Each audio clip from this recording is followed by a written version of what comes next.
MS Dia Preview, informação até você. Temos aqui uma entrevista com um dos apresentadores mais jovens de Mato Grosso do Sul, um dos mais promissores. É um bate-papo sobre a profissão, sobre o futuro do jornalismo e sobre os desafios no trabalho com TV online. Para saber um pouquinho mais dessa conversa, fica no vídeo.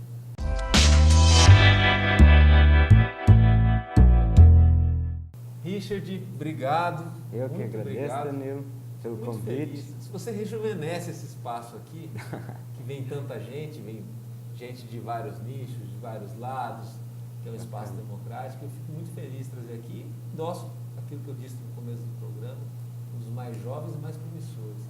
Agora, assim, como que é para ti estar na faculdade, quer dizer, estar recebendo a informação para se tornar um grande profissional, aí você e todo mundo da tua faculdade recebe, e estar na prática, na vivência, acontecendo ali, e hoje em dia já está tendo um reconhecimento das pessoas. Estou sabendo que você tem fã-clube, a gente conversa mais sobre isso. Não. Bom, eu acho que é muito bacana, né? Você poder aprender na teoria, eu acho que isso é principal para qualquer pessoa, se aprender na teoria e, de fato, ir para a prática, né? Eu acho que a universidade, ela tem a academia é muito interessante, porque a academia, ela te prepara para certas situações, mas ela não te prepara para situações do cotidiano, porque o mercado de trabalho está ali acontecendo e não é de fato aquilo que a universidade te mostra. Que tudo para ti aconteceu muito rápido, né? Você entrou com estágio, trabalhou no online, e depois foi para uma TV por conta daquela coisa. Alguém quer participar da TV, tem uma oportunidade, foi no Jornal Estado, e aí você falou, opa, eu estou aqui. Que é uma coisa que muita gente não faz às vezes, né? Quer a oportunidade, quer a condição de crescer, o jovem às vezes aspira pela sua independência, mas tem que buscar a sua independência. E você, que mora sozinho aqui em Campo Grande, que está descobrindo essa terra ainda, né? Você veio de Minas para cá, falou assim, opa, não, estou dentro. Você não sabia nem o que era estar dentro ali, mas você queria estar lá. Então, chega uma certa fase da universidade, né? Começa aquelas cobranças por estágio, por estar no mercado de trabalho, e eu acho que isso até é algo próprio do próprio aluno, né, do acadêmico, querer estar no mercado. Então, quando surgiu essa oportunidade, eu até agradeço, né, ao Grupo Estado por ter me dado essa oportunidade. Então, quando surgiu, comecei no site e eu sempre tive desenvoltura. Eu brinco que a minha desenvoltura veio desde criança, porque eu sempre ganhei muitas pessoas no carisma, eu sempre fui muito carismático. Se eu chego num lugar e a pessoa fala para mim, olha, não fale com aquela pessoa, é aquela pessoa que eu quero falar. Mas aí você conseguiu ir muito bem num formato que está na moda aqui em Mato Grosso do Sul, Mídia Max também fez isso, se não me engano, o Campo Grande não chegou a ensaiar, e por outras regiões do país também, muita gente seguiu aquela linha do G1 em um minuto, que é dar as notícias em pílulas ali num determinado momento, que isso vai rápido pelo WhatsApp, dissemina também às vezes no intervalo comercial, e você logo de cara foi muito bem, caiu nas graças, isso tem tudo a ver com online, né? Aí ganhou um passaporte para televisão, hoje você tem um programa seu que também vai ter transmissão ao vivo. Talvez assim, o fato de você ser jovem e estar bem antenado com essa dinâmica da comunicação e do jornalismo de hoje te facilitou? Tem muita coisa antiga às vezes no jornalismo, está faltando deixar espaço para dar essa brecha daquilo que as pessoas têm como necessidade hoje. A notícia na palma da mão, naquele momento que ela quer e de uma maneira muito rápida, muito breve, sem tomar muito tempo. Como diferente do que era antigamente. Então, eu acho que isso tem até um pouco de escola de Frankfurt, né? Que fala que os padrões são impostos, a gente não tem opção de escolher, aquilo tudo é imposto. Então, eu acho que isso tem muito a ver nesse sentido, porque se é imposto, por que eu, que sou jovem, que sou negro, que na época que eu comecei na TV online fazendo esse G1 em um minuto, eu tinha um cabelo Black Power, por que eu não posso estar ali? Por conta da aparência? Porque eu sou muito jovem? O Messina até fala isso, né? Que assim, às vezes o negro, ele passa pela situação de outras pessoas dizerem qual que é o lugar dele, sendo que ele tem que escolher o lugar dele, né? Inclusive tem, né? Agora no início de novembro eu vou dar uma oficina numa escola estadual que é justamente sobre o papel da mídia na marginalização do negro.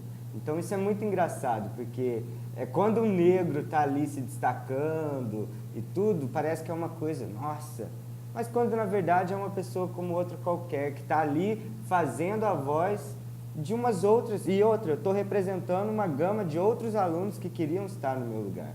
Então eu vejo que tudo isso que aconteceu foi porque de fato eu nunca deixei que isso fosse um pretexto para falar, nossa, mas o Richard, aquele cara, mas com aquele cabelo... Baixinho. Baixinho, meu Deus, como assim? Agora, assim, a comunicação, ela impõe esse ônus, que é você ganhar um público e cativá-lo, né? Isso até quem escreve, às vezes, para um veículo online, ou escreve para o impresso, ou também apresenta no próprio canal, no YouTube, tem muito isso. A pessoa vai lá, desenvolve para o público, você...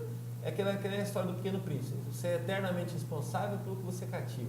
Hoje você sente um peso quando você vai ter que postar alguma coisa, ou emitir uma opinião dentro da sala de aula, opinião pública, ou até, de repente, vai comprar alguma coisa no shopping, fica alguém te olhando, estudando. Você que é aquele menino que apresenta, tal, já aconteceu esse tipo de situação? Então, eu fico com muito medo. Hoje em dia eu tenho um pouco de receio até com essas questões de rede social, né? Porque hoje em dia você fala uma coisa, a pessoa entende outra completamente diferente. Então eu tenho aos poucos... Você sente esse mundo mais pesado? Sinto, eu tenho me podado cada vez mais, às vezes até fora do meio da comunicação. Às vezes eu quero sair, vou para uma balada, vou para algum lugar, alguma boate, tudo, eu tento me comportar de acordo com as pessoas não ficarem muito, lá, o que aquele cara está fazendo, porque tem muito isso, mistura, né? O público, ele via assim, o Richard, que é apresentador, produtor também, você não fica só com o filé da coisa, você fica com toda uma situação, é uma pessoa comum também, é uma pessoa que precisa sair, precisa distrair, precisa comer. Eu acho que, como eu ainda estou começando, né, estou nesse início aí de carreira, de tudo, eu sinto que ainda as pessoas têm um certo, ele ainda é jovem, ele é tudo. Mas ainda assim, sempre tem aquela pessoa que fica ali no seu pé, que quer ver o seu... Testado, certo? Que quer ver seu oco, né? Pessoa que quer ficar ali te...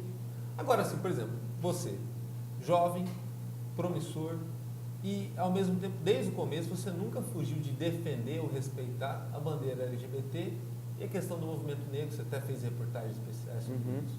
Isso você vê como uma obrigação ou algo natural para ti? Porque são movimentos que, de certa forma, eles são oprimidos, né?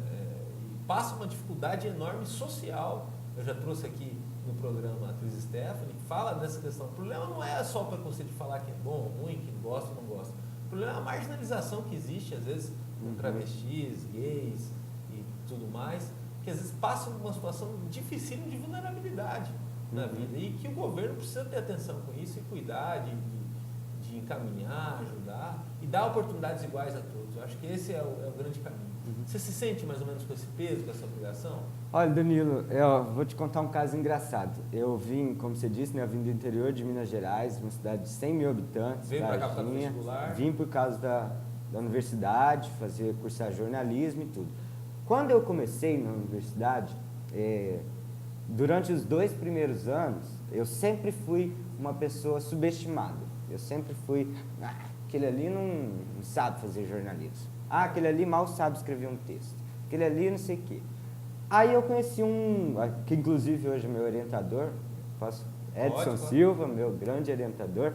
O Edson Silva foi um dos professores que ele meio que me abraçou. E ele tem muito isso, dessa questão dos direitos humanos.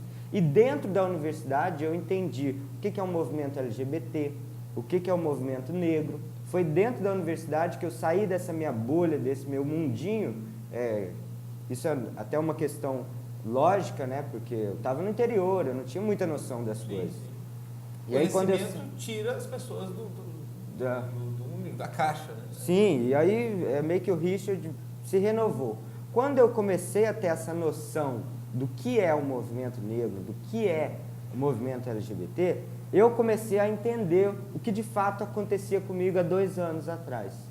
E quando eu comecei a pensar isso, eu falei, peraí, alguma coisa está errada. Por que que uma pessoa me olha e fala, você não é capaz de fazer isso? Quando, na verdade, eu me esforço muito, sabe? Quando eu pego alguma coisa para fazer... Principalmente, às vezes, cercear a oportunidade só por conta de uma impressão. Sim. Que é o mais E quando terrível. Eu pego alguma coisa para fazer, eu gosto de fazer bem feito. Quando eu faço a questão dos movimentos, das minorias, de um modo geral, eu faço, obviamente, não com uma obrigação de dar visibilidade para essas pessoas, mas também de me impor, enquanto uma pessoa que sofreu muita opressão.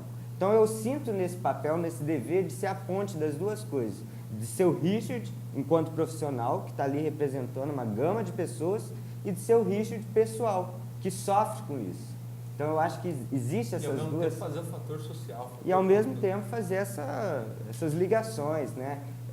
Eu brinco que todas as vezes que eu tenho oportunidade, querendo ou não, eu me sinto, modéstia à parte, uma referência na questão das minorias, quando eu digo na comunicação, porque as minhas bandeiras, as minhas pautas, sempre que eu posso pautar isso, roteirizar isso, eu vou para esse lado mesmo, porque eu sinto que a comunicação precisa disso. E não precisa disso sensacionalista, não precisa disso marginalizando. A sociedade precisa enxergar essas pessoas como outras pessoas qualquer, como outra pessoa igual eu, que vim de uma cidade interior, que luto pelas minorias, que luto pelas opressões, né, pelos oprimidos, e que estou dando a minha voz, estou dando a minha cara a tapa. Pela pauta, né? Agora a gente vai para o intervalo e já voltando para a última pergunta, vamos falar de noticiabilidade.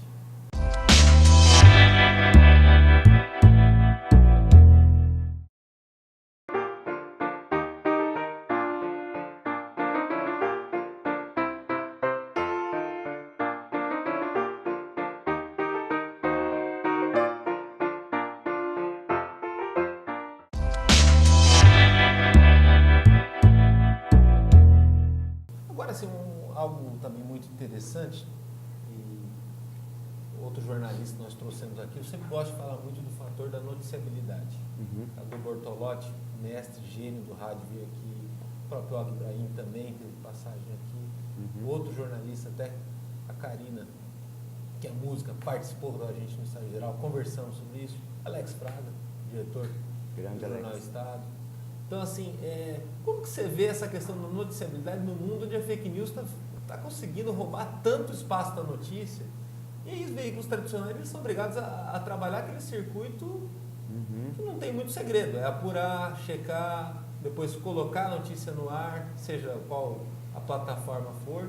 E muitas vezes tem que se render a uma dinâmica da pressão. A pressão talvez ficou até maior hoje em dia por conta dessa onda das notícias falsas e o que o WhatsApp consegue, né, da difusão, de fazer a notícia correr. Como que você vê isso? Porque a televisão é um trabalho em equipe, você não tem como fazer as coisas sozinho, no meio que você está, e ter até o último segundo para um jornal entrar no ar, um programa entrar no ar, é aquela pressão do que vai entrar naquele programa. E isso é uma adrenalina que até gostosa, de que só quem vive sabe. Como que você vê essa situação hoje em dia, essa dinâmica da informação no mundo de hoje? Eu vejo por dois lados. Existe o jornalista que ele não é o jornalista por formação, mas que isso não impede dele... mas ele tem o filho e não impede dele exercer, isso não tem nenhum problema com isso. E tem o jornalista que é o jornalista formado. Eu vejo que por conta de termos esses jornalistas não formados e por termos veículos paralelos, que muitas vezes eles querem dar esse furo da reportagem, querem dar a notícia antes mesmo de checar, como você disse, acontecem esses conflitos. Por quê? Porque daí entra um jornal que tem uma questão de apuração, roteirização, produção, e quer dar a notícia, mas ele quer pontuar de como essa notícia vai ser dada. E aí, como a gente tem esses dois conflitos, né, esse conflito de um lado quer dar notícia sem checar, só querendo ver mesmo. Mas isso como não é muito o fator da rede social? Porque o público agora, hoje em dia, ele fala assim, por que eu vou ler o jornal se eu vejo tudo pelo Facebook? Então, aí que eu ia... É exatamente isso, porque como temos esse mercado paralelo, o que acontece? As pessoas elas não querem ver se A ou B estão checados. As pessoas querem ver a notícia. Apareceu lá, Danilo, caiu a câmera do Danilo durante a gravação. Se eu postar aqui agora, todo mundo já vai falar, opa, caiu a câmera do Danilo na gravação. Ninguém vai querer saber, caiu mesmo? Poucas pessoas vão ligar aqui para saber por quê, porque é o Richard, comunicador... Na verdade, o público ele não quer ter esse papel de apuração, né? Exatamente. Ele quer a notícia, ele quer a informação rápida, do jeito que ele quer. Aliás, ele quer a notícia do jeito que ele imagina, né? E muitas vezes, se não deu certo, ele condena também. Ele está numa situação muito confortável. E a rede social, ela está proporcionando muito esse papel, né? Do próprio público decidir o que vai fazer, o que o público vai fazer? Porque é o que você falou, ao mesmo tempo que posta uma notícia, o público pode aceitar ou pode não aceitar, pode condenar, embora a notícia seja verídica. Então eu acho que a gente tem que tomar um pouco de cuidado, porque rede social hoje está complicado, o WhatsApp está complicado, até no próprio processo eleitoral, né, a gente vê aí que o WhatsApp foi peça-chave para tudo isso. Sou meio suspeito para falar, mas eu posso dizer que o WhatsApp... Mas que seja utilizado para coisas boas também. Não, parabéns pela tua vinda e todo sucesso. E que também, pelo WhatsApp, pela rede social, seja mais e mais disseminado o teu conteúdo. Não certeza. só pela tua performance, que é excelente. Acho que quem subestimou você estava errado. Mas pela coragem em ter um fator humano, em trazer a sua essência viva ali. Independente de qualquer situação. Danilo, quero te agradecer o convite e quero deixar um recado para quem me acompanhar. Para todas as pessoas que subestimam alguém, acho que vocês deveriam estender a mão para essa pessoa, porque a gente nunca sabe como que essa pessoa vai reagir diante das situações que ela vive no cotidiano dela. Eu acho que acreditar é peça-chave. E eu acreditei e estou aí acreditando e quero ter um futuro muito mais promissor do que está acontecendo agora. Obrigado, Danilo. Valeu. MS Dia Preview, informação até você para acompanhar nosso trabalho. Acesse www.msdia.com.br, vai lá no Facebook, no Busca, é só botar MS em Dia. Um abraço, ficamos por aqui.